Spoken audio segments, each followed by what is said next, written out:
बिना मेहनत के तक तो ताज नहीं होते, बिना मेहनत के तक तो ताज नहीं होते। ढूंढ लेते हैं जुगनू अंधेरे में भी मंजिल, ढूंढ लेते हैं जुगनू अंधेरे में भी मंजिल, क्योंकि वे किसी बाहरी रोशनी के मोहताज नहीं होते, वे स्वयं प्रकाशित होते। धन्यवाद।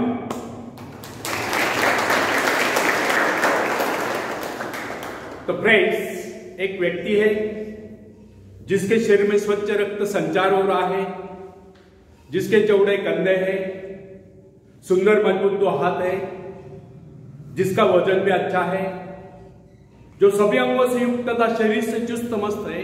ऐसा व्यक्ति अगर दूसरों से सहायता मांगता है तो आप उसे क्या कहेंगे, उसके बारे में क्या सोचेंगे? अवश्य वो सर्वांग संपन्न होकर भी अपंग कहलाएगा। आप ऐसे अपंग मत बनिए, आप सामर्थ्यवान बनकर दिखाइए। आप ऐसे बनकर दिखाइए कि लोग आपसे सहायता पाने की चेष्टा करें।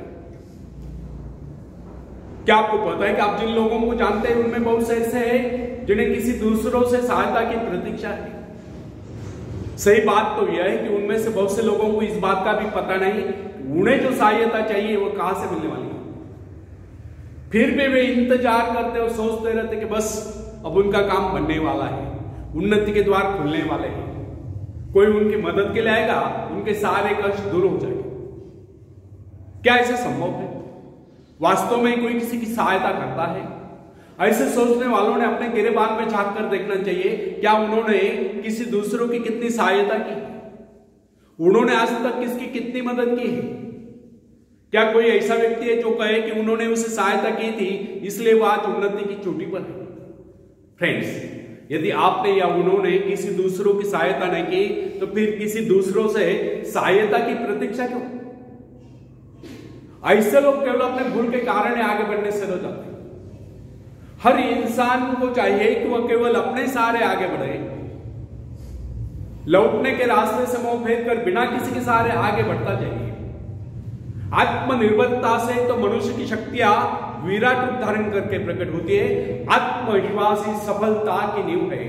इसी आत्मविश्वास के सहारे हम दूसरों की सहायता करने में सफल हो सकते हैं।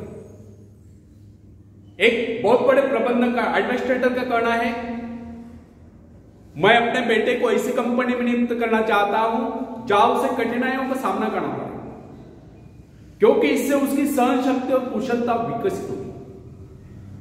यदि मैं उसे अपने कंपनी में रखूंगा तो वो मेरे भरोसे बैठा रहेगा, हर निर्णय के लिए वो मेरा मुंह ताकता रहेगा, उसमें ठहरे हुए पानी की तरह सड़ान उत्पन्न होगी। आप सभी जानते हैं कि ठहरे हुए पानी पर मच्छर गुनगुनाते हैं तो बहते हुए पानी पर राजंस करते हैं। कितने सुंदर विचार थे उस व्यक्ति के।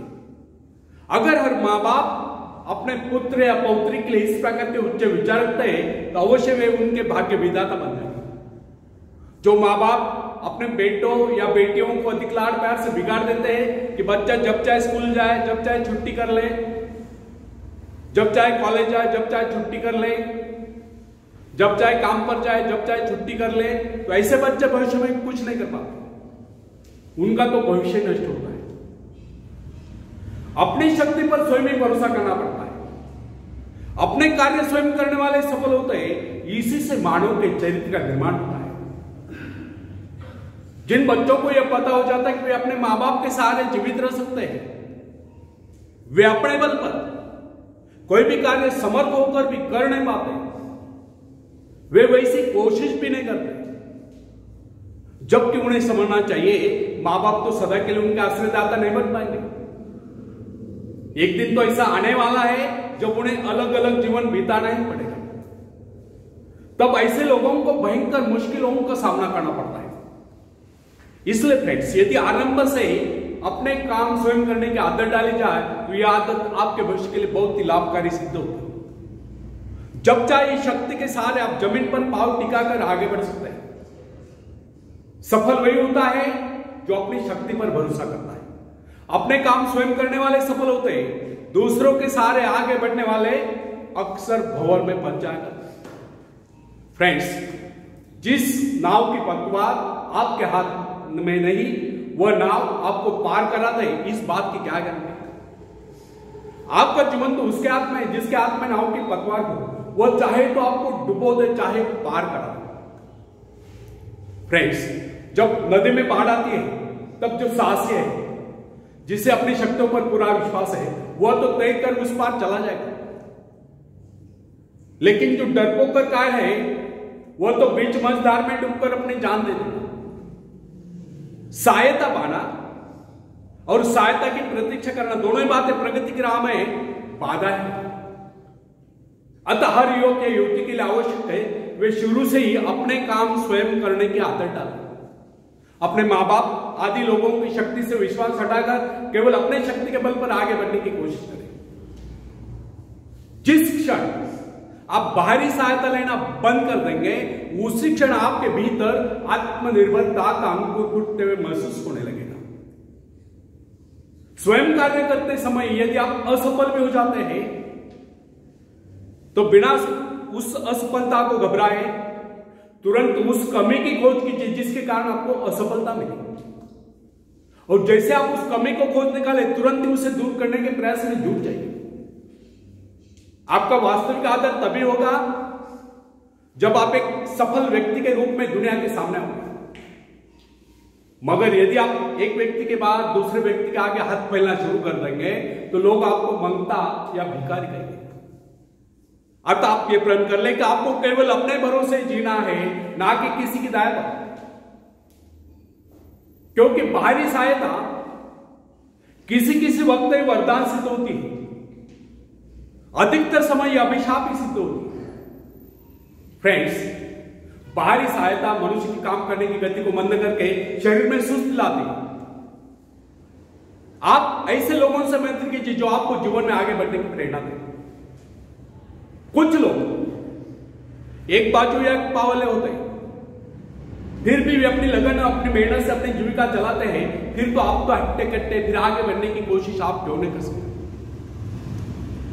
मैं एक ऐसे व्यक्ति को जानता हूं जिसका एक पैर किसी रेल दुर्घटना में कट गया था। उसने कभी किसी से भिक्षा नहीं मांगी, किसी दान लेना गवारा नहीं किया, यहां तक कि अपने बहन भाई का भी उसने कभी सहारा नहीं लिया। उसने एक छोटा सा धंधा फुटपाथ पर आरंभ किया। शुरू में वो न्यूज़पेपर बेचने लगा, 2 पैसे बचाकर उसने वजन तौलने की मशीन खरीदी, उस पर अपना पेट पालने लगा।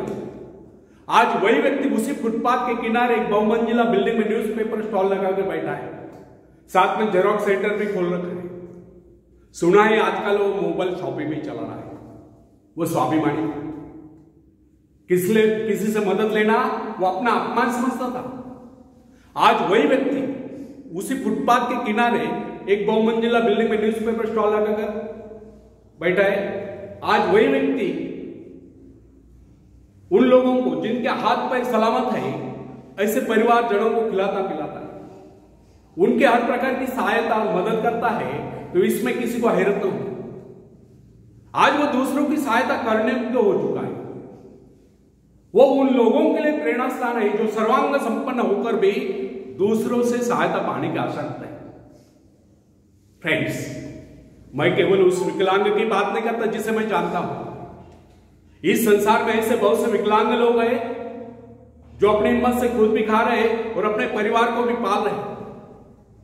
ऐसे स्वाभिमानी, मेहनती, आत्मविश्वासी और साहसी लोगों को अपनी जीविका चलाते देखकर हमें स्वयं के विषय में सोचना चाहिए कि क्या हम पूर्णतः स्वस्थ है, साथ ही सभी अंगों से युक्त तथा शरीर से चुस्त मस्त होकर भी क्या हम अपने आप को समर्थ समझने का अधिकार रखते हैं?